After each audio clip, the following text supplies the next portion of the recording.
El caso de hoy comienza en la mañana del 28 de abril de 2004, cuando la policía encuentra el cuerpo de Tommy Hope tendido en el suelo de su cocina, cubierto de heridas de arma blanca.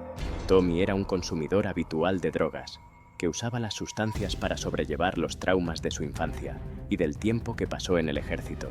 A pesar de los esfuerzos iniciales por esclarecer el crimen, la investigación se estancó rápidamente. No había testigos, ni sospechosos, ni un motivo claro.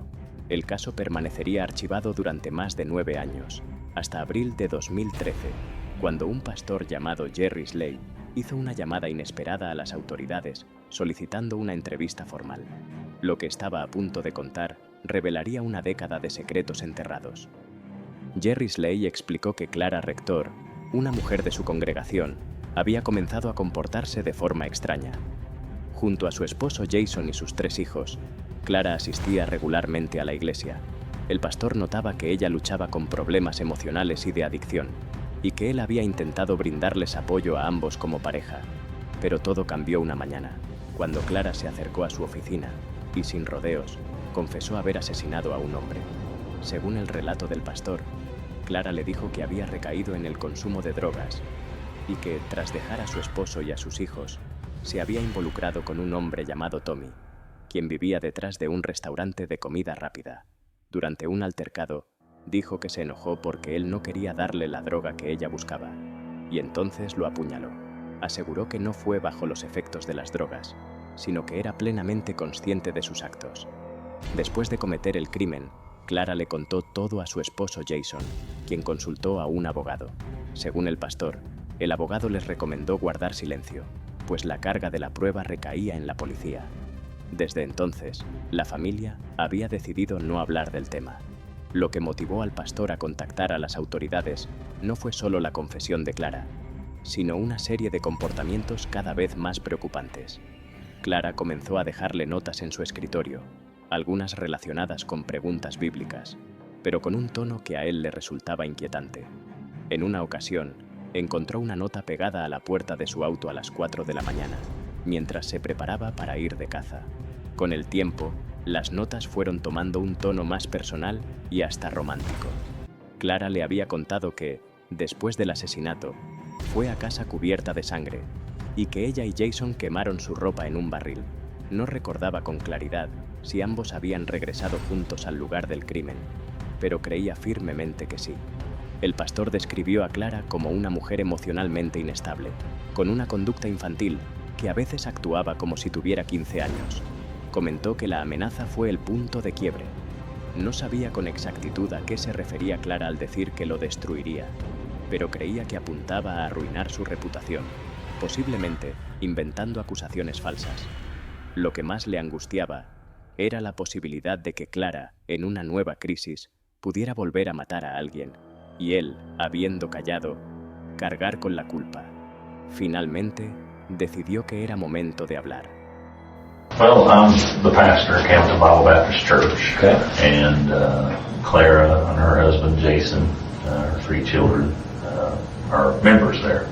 I knew Claire kind of was, you know, she was different. You know, I know she struggled with some things. I was able to help her on some things, her and Jason together. I'm real conscientious about pastors and women. In other words, it was him and her, you know, when we would talk and do those types of things. And Claire showed up about 9:30, something like that. And she said, Pastor Jerry, I need to tell you something. And I said, okay. So we kind of went over to the side and she began to tell me about this.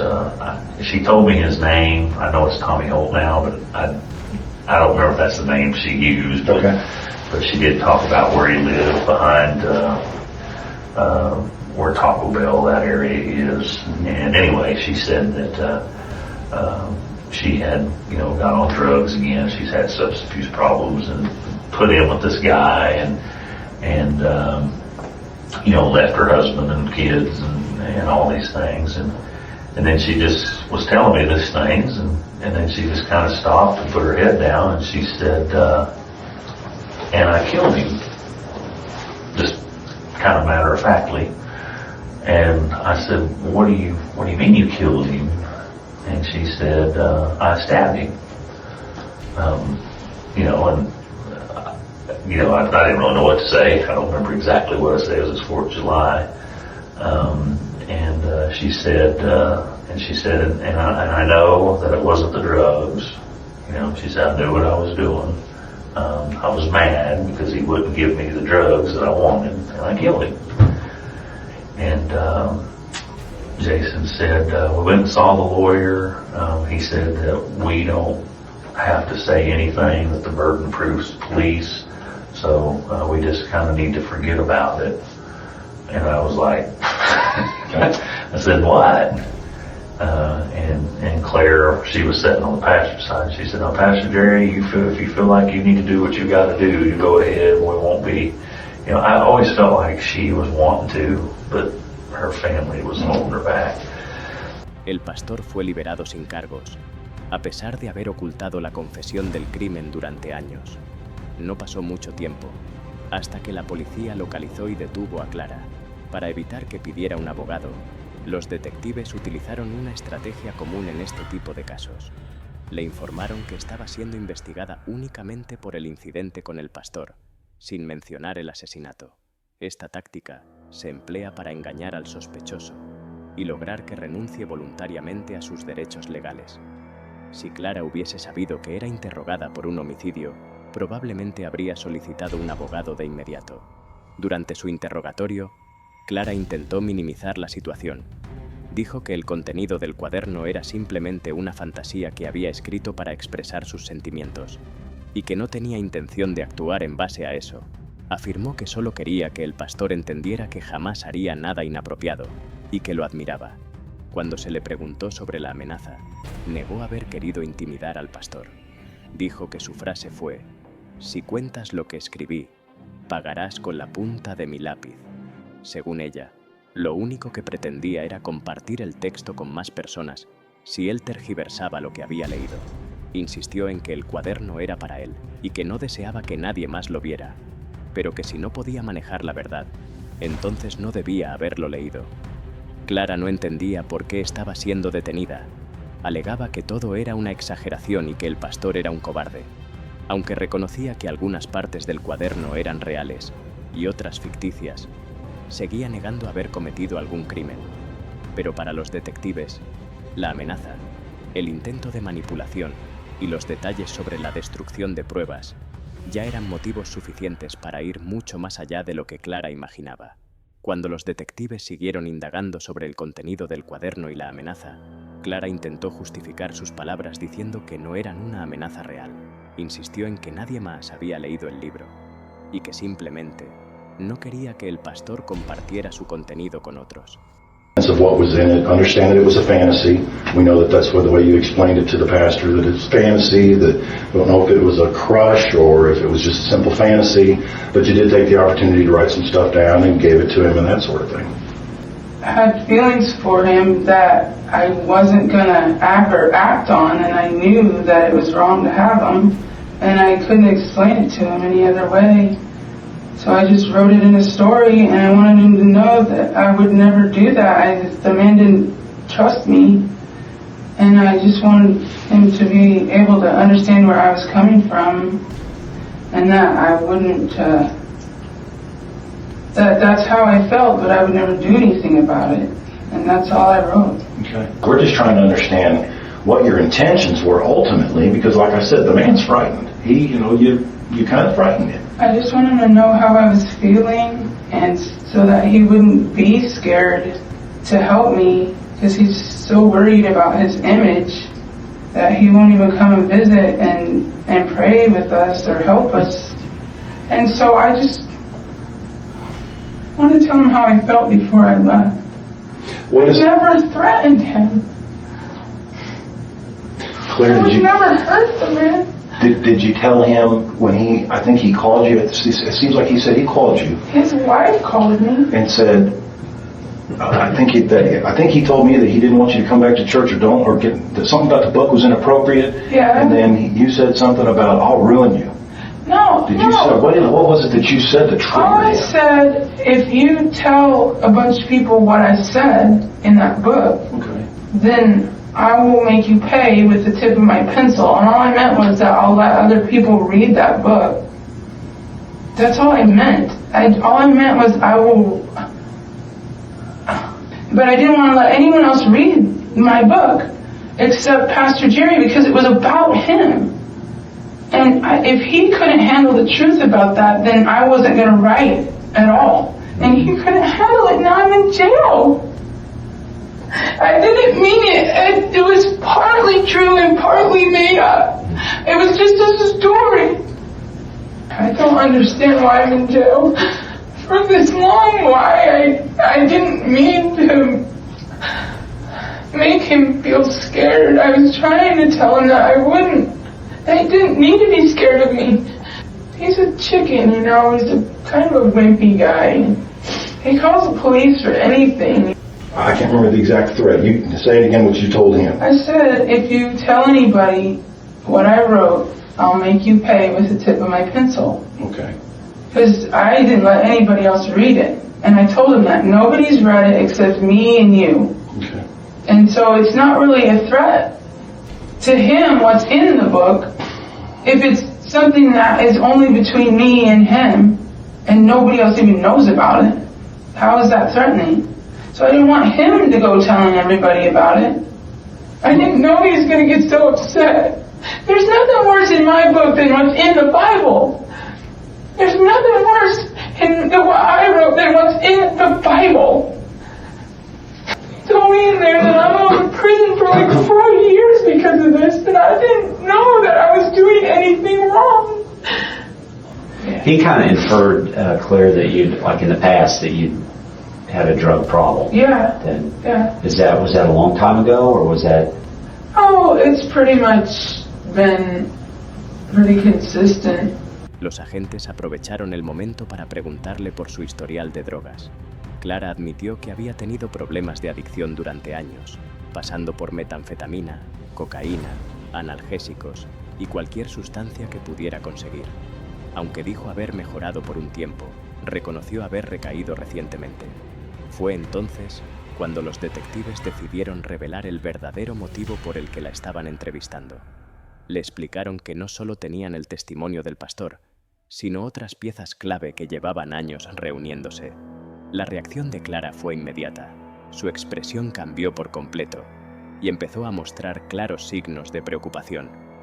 La policía le recordó que ella misma había confesado tiempo atrás haber tenido una relación con Tommy Hope, el hombre asesinado en 2004, y que él fue quien la introdujo al consumo de drogas. Incluso su esposo Jason había declarado años antes que en su momento llegó a desear la muerte de Tommy porque lo responsabilizaba de la destrucción de su familia. Jason llegó a decir textualmente: «Estoy contento de que esté muerto». Los detectives sabían que si Clara pensaba que todo dependía del testimonio del pastor, podía retractarse. Por eso, le explicaron que ahora contaban con tecnología forense avanzada, que podía situarla en la escena del crimen. Le dejaron claro que, desde su perspectiva, lo ocurrido solo podía tener dos explicaciones. O fue un asesinato premeditado, o una explosión de violencia fuera de control. Clara eligió contar la verdad.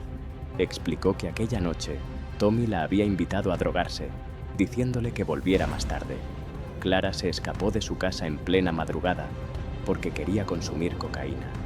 Cuando regresó, Tommy no la dejó entrar, así que tuvo que colarse por una ventana. Después de conversar un rato, él le dio una pequeña cantidad de droga. Discutieron porque no le había guardado más, y la tensión se convirtió en una pelea física. Según su relato, actuó por desesperación. Tommy la acusó de estar arruinando su vida, y ella temía que su esposo jamás la perdonara. En un ataque de rabia, agarró un cuchillo y lo apuñaló mientras gritaba repetidamente que lo odiaba. You had an affair with Tommy, and that you and your husband were having problems, and that he's the one that got you addicted to drugs. I'm the one that interviewed your husband Jason also. Went out, he was working back then, because he was on the job site. And Detective Mike Schmidt and I talked to Jason, and he said the same thing. He told us flat out, he said, guys, there was a time when I wanted him dead. He got my wife addicted to drugs. The whole reason she was in drugs is because of that man, and he flat out told us, I'm glad he's dead. I did. I snuck out of my house in the middle of the night because I really wanted to get high. And I showed up down there and the door was locked and he wouldn't let me in, so I had to crawl in through the window and I talked to him for a while and then like he didn't save me any and except just a little bit. And so he gave me enough that I got really, really high. But then there was no more. And we just started fighting and arguing. And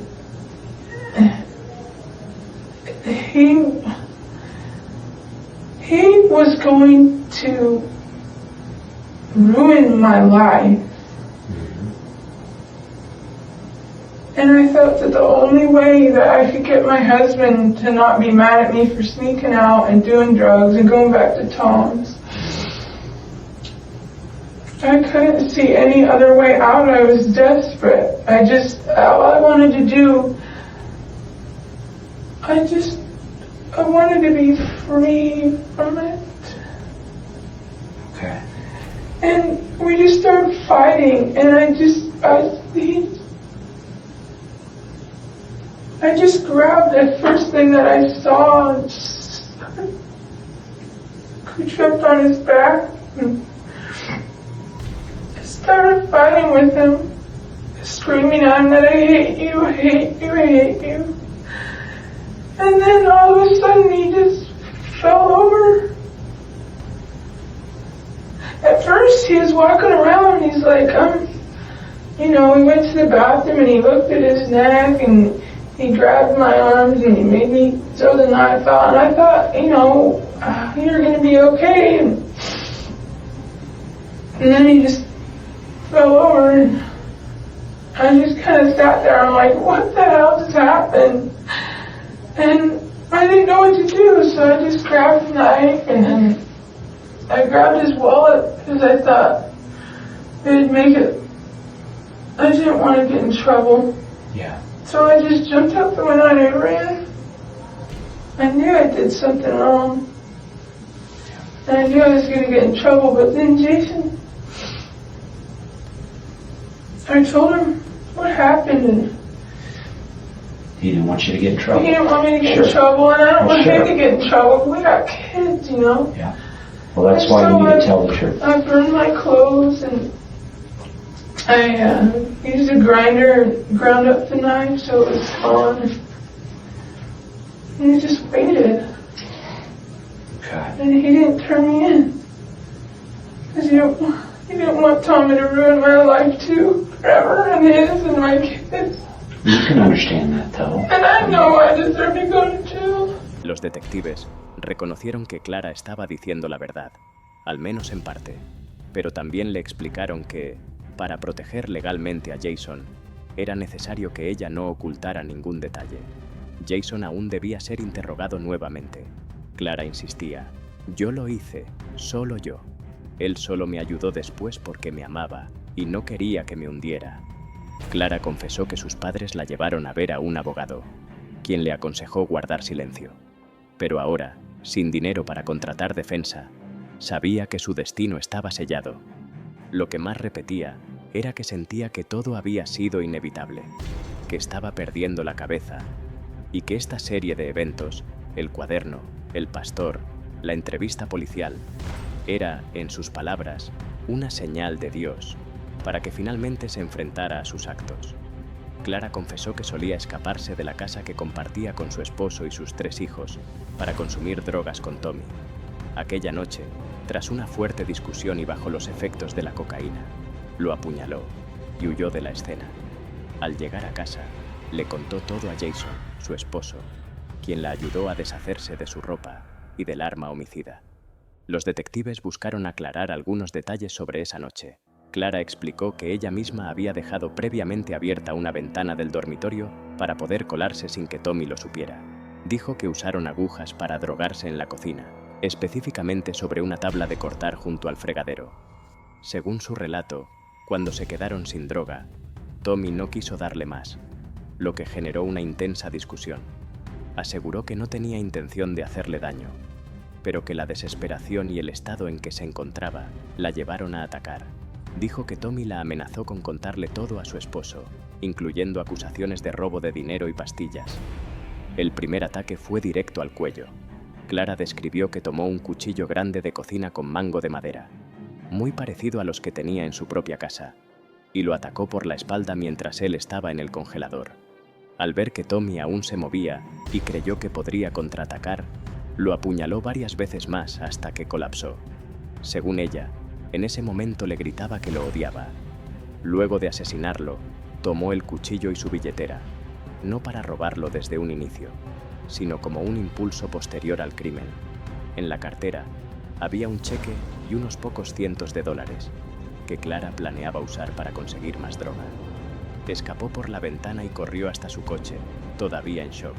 Al llegar a casa, le mostró a Jason el cuchillo y la billetera. Jason le pidió que se desnudara, y luego quemó toda la ropa y los objetos en un contenedor metálico cerca de la vivienda.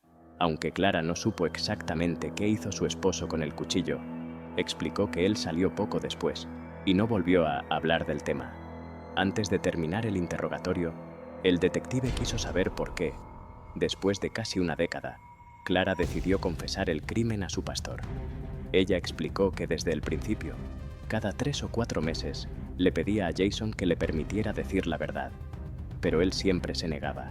Afirmó que su conciencia la perseguía y que si moría sin confesar, sería una mentirosa ante Dios. Lo que finalmente la impulsó fue su fe. Clara dijo que no podía seguir viviendo con ese secreto. No le importaba lo que sucediera con ella, solo quería asegurarse de que sus hijos no pagaran por algo que ella había hecho. Reconoció que sentía alivio al haber contado todo y que sabía que su destino era la cárcel. Afirmó que se alegraba de no haber terminado en una institución psiquiátrica, como su madre, y que al menos ahora enfrentaba la realidad. Clara fue condenada a 15 años de prisión. Su primera oportunidad de libertad condicional habría sido en enero de 2024. Su esposo Jason fue inicialmente acusado de manipulación de pruebas, pero los cargos fueron desestimados debido a que el plazo de prescripción legal había expirado. Gracias, Pastor Jerry. Al final me ayudaste. Pero debiste haberlo hecho el año pasado. Ya estaba lista. ¿Qué opinas sobre este caso? ¿Crees que 15 años fue suficiente para Clara? ¿Debió el pastor haber ido a la policía desde el principio? Déjanos tu opinión en los comentarios. En Confesión Final, tu voz también importa.